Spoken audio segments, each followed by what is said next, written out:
ترسیمت چه تواند بود؟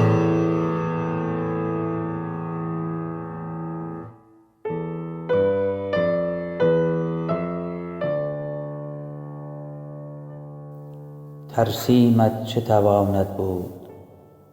برکه آه و درختان مرثیه‌اش که صداقت فردا را تاب می نداشت و پرستوهایی که پرواز را ز رخنه دور کبود به جانب خاطره عقیمت پرتاب می کنند، بی سنگپاره مهتابی خورشید، بی سنگپاره آفتابی ما.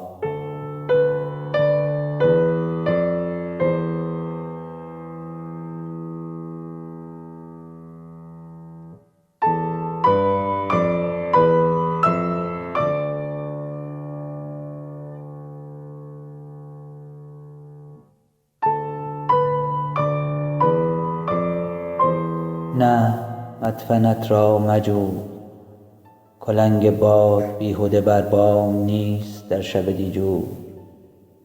اما عصای کوری کودکت باش تا باز پس آری دفینه‌اش را، این معجز مطرود را زنده بگو.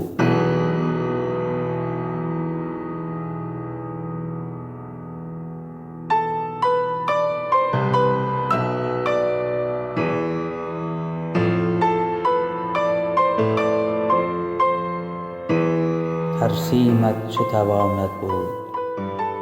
برکه آه و درختان مرثیه‌اش که صداقت فردا را تاب می نداشت